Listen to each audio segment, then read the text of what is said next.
Hi, my name is Courtney Terry, and this is Art to Live, a production of Meadow Lake Studios. And my guests today are Lisa Wiedman and Stephen Long, both part of the planning committee of the Terroir Writing Festival, which we're going to talk about today. Okay. And it's so exciting. I'm really excited. And so this terroir is a little bit different. We had a bit of a hiatus but now it's back. Yeah, we were about 3 weeks before the 2020 festival when we realized we could not hold the 2020 festival and we had to cancel it. So the last one we did was in 2019. Mm-hmm. The first one was in 2010. So this will be the 11th Terroir Creative Writing Festival. Hooray! Yeah. And then in previous years it has been here in McMinnville, but the beginning again will be in Newburgh, and so it'll be at the Chehalem Cultural Center. That's right. It is, and I'm excited about that. It's a bigger venue, a lot of cooperation. We've solicited and received some donations from that community, like we did from McMinnville. So it's going to be a good change. It'll be fun. Yeah. I've been, the Paper Gardens always does their awards ceremony at the Cultural Center, and it's just a really cool space. Uh-huh. And then there was a year when they did the Fire Writers, like the youth writing conference, and that was the space it lends itself very well to artistic expression, that's for sure. Well, yeah, that's kind of the focus. And I remember, we had it in the community center. I think the first year was in the maybe the first 2 years. First couple, I think. The McMinnville Community Center, which we actually looked into using again, but the classrooms we used before weren't available anymore.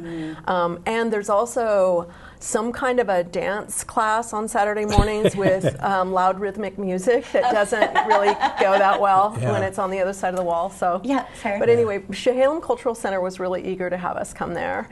Chemeketa, unfortunately, we would love to have gone back there, but they're having a hard time keeping enough staff to be able to accommodate a Saturday event, and so they really couldn't commit to our program.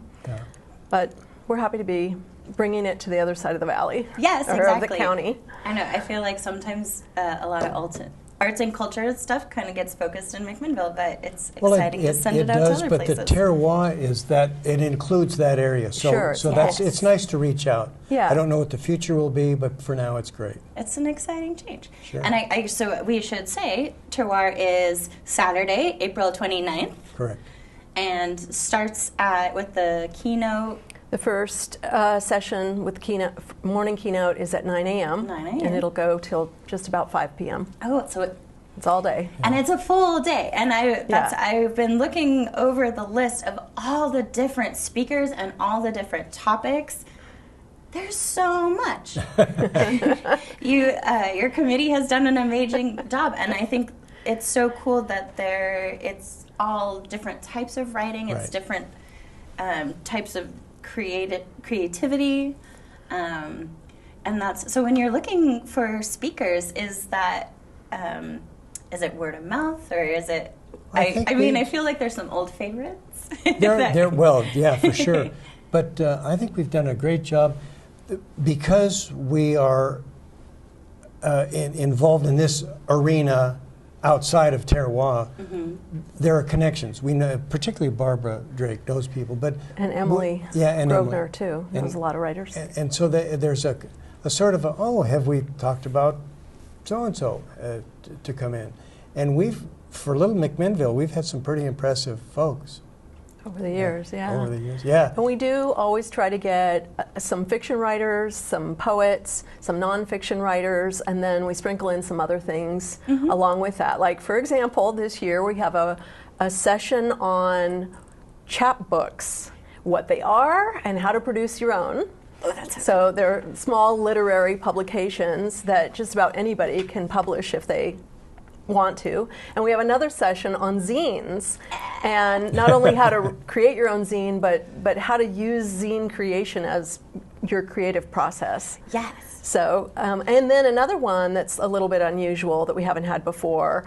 Scylla McClellan, who's the owner of Third Street Books, is going to do a session on how to work with booksellers to get them to sell your book. Oh. Like if you've self-published, or even if you haven't self-published, but you're looking for places for your book to be sold. She's going to offer some really great tips. Oh, that's really cool. So within, again, the broad category of writing or authorship, there's the creation, which is the poetry, fiction, nonfiction, and so on. But then there's the business side, which is not only Scylla, kind of one part of it, but our keynote, Laura Stanfield, has actually started a publishing company.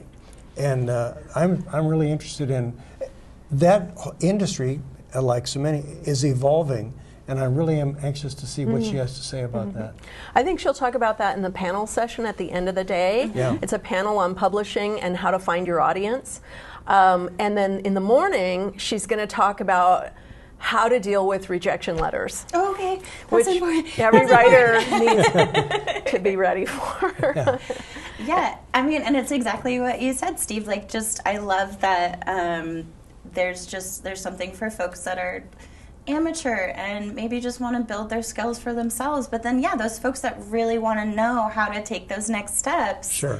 They have those resources. I think even if that was a pursuit, in other words, if you say, well, I'm not really a writer, but I'm really interested in becoming an agent or something, there's an opportunity to sort of start to get into that as well. Yeah, and I very much remember the time when I have attended Terroir in the past. I made my own book with Marilyn Works. Oh, sure. That was fantastic. But I also love when you're there. It's just so accessible. I mean, the keynote speaker, the speakers, they're around. You know, there's times that you can chat with them. Which thinking about it, like I feel like this festival so much reflects our community and our creative community in the way it is, which is very open and welcoming and supportive. But we encourage the speakers to come for the whole day and go to the other sessions that they're not leading. And a lot of them do. Yeah, because you can always keep learning. Yeah. Well, and that's when you mentioned the chapbook, I just know so many poets, you know, that's where they start. Before they get published in something else, they'll start with a chapbook. And so recognizing like all the different steps of the process is so cool. And that's Barbara. I think she's doing that. Barbara Drake is leading that workshop. That's And then we have another workshop that's being led by Ellen Summerfield, who's from here in McMinnville. Yes. A lot of people know Ellen. And it's called What Makes a Great Poem. I think that's the title. Or What Makes a Poem Great. And she's going to do like an analysis and breakdown of like what are the components that you might want to strive for as a writer or just look for as a reader of poetry. Oh, I like that it has both. Her latest book, when I heard about it, I thought, well, naturally, she wrote it, but she didn't. The title of that is Bite-Sized Poems. And she took poems from historical or contemporary and then did that, analyzed them, and I thought that was so interesting. So the poems themselves were short, but then the analysis, this is why we're attracted to it, or this is what the poet is trying to convey. And I think for a lot of people, poetry is maybe a little obscure, and that was helpful. Yeah, so actually Steve brought this up in one of our planning meetings, and we said, oh, it'd be great to have her do that as a workshop. And it is called What Makes a Great Poem. And so she agreed. That's amazing. Well, and it's the, like you said, like I feel like poetry, when people think like, oh, poetry analysis, like literary criticism, and then like some of us break out into sweats just like hearing those words. But no, it's really like this is how you, just with what you have and who you are, can find meaning in it. Right. That's so cool. Yeah. Well, and I noticed, I don't want to be poetry heavy. It is my personal bias. But Cindy Williams Gutierrez, who we've had read at the library, I love that she's doing a session on kind of poems of gratitude and kind of like that emotional. I mean, it's all emotional. Sure. Creative writing is all Sure. emotional. But and then there's also the creating compassion with middle grade and young adult fiction, which Right. we've already mentioned. Like just the scope of all the different writers and all the different learning opportunities. But The purpose of Terroir, certainly, if it's not the emphasis, it certainly includes that age range. And I thought that you maybe had some statistics on the breakdown of ages. Do you No, recall? I don't. Okay. But there is a range, and we welcome and encourage anyone from 7th grade on up to attend because we think they could get something out of it. Yeah. And for the most part, it is PG. yeah, Or no, that's parental guidance. It's G. G rated, yes. It's appropriate General for audience. tweens Yes. and up. Yeah. Sometimes we have younger people. I would say the majority are middle-aged and older, though. Yeah. A lot of retired people who now have the time to start writing the Right. thing that they've wanted to do for years. Yeah. Sure. And they're really enthusiastic about it. Yeah. I think this dovetails with Paper Gardens to some extent.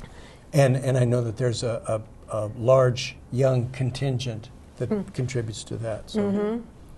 Yeah, and some people have been a little bit confused about the difference. Paper Gardens is a literary contest where you submit your writing and it gets judged by a professional writer or two, sometimes two judges. And Terroir, you don't submit anything. It's just come and learn and be inspired and meet other like-minded people, meet other writers, both aspirational folks and people who've been doing it their whole lives or have been published or have been successful. Yeah. So That was so important to me when I kind of left home and went to a community of writers to know that there are a lot of people that had the same heart that I did. And I just had not been exposed to them. Then this is the place to do that. Yeah, just so much opportunity for learning and networking. we've been applying for a number of grants to help fund the event, and we got one from First Federal. Yay! Thank you, First Federal. And we're waiting to hear on another one. But in the process of writing those grant applications, one of the things that we have really been emphasizing is something that Steve just touched on, that the writers in Yamhill County are all spread out and kind of, and like most writers are living in isolation a little bit, you know, and don't necessarily know who the other writers are. So this event gives them a chance to meet those other people who live in the county, and some people come from beyond the county as well. Paper Gardens also gives that opportunity, because after the contest is judged, there's a great celebration, and where people get to read the winning entries, and so that's another opportunity, and both provided by the Arts a book Alliance. As well. Yeah. So. I'm sorry, say that again. Oh, I'm sorry. That produces Paper Gardens produces a book. Yeah, with the winning entries. Yeah. And then, so for folks that are interested in attending Terroir, where should they go? They should go to the Arts Alliance website, and I'm going to say the URL, but if you can't remember it, just Google Arts Alliance and find the Terroir Creative Writing Festival page. But it is aaycor.org /terroir-writing-festival. Okay. And terroir is spelled TERR. OIR? OIR. Yes. And it's not to be confused with terror. It No. means a sense of place, Yes. essentially. Which is perfect, because I attending in the past, I think it's just one of the greatest opportunities for local writers to get together and to learn, and it's a full day. But it's a full day, and it's a bargain. Yeah. If you look at other kinds of events like this, we're way too cheap, but There you go. But we want to keep it accessible. Yeah. Yeah. Oh, this is exciting for anyone who's ever been before. We've extended lunch by 15 minutes. Yay! It's now 45 minutes instead of half an hour. Hooray! Well, we are already over our interview time. That went so fast. Yeah. But Lisa, Steve, thank you so much for coming. And Thank you for asking. yeah, Terroir Creative Writing, Saturday, April 29th at the Chehalem Cultural Center in McMinnville. Nope, Newburgh. No, Newburgh. Definitely in Newburgh, not in McMinnville. But yeah, thank you both so much again for coming in and talking about that. Thank you. And my name is Courtney Terry, and this has been Arts Alive.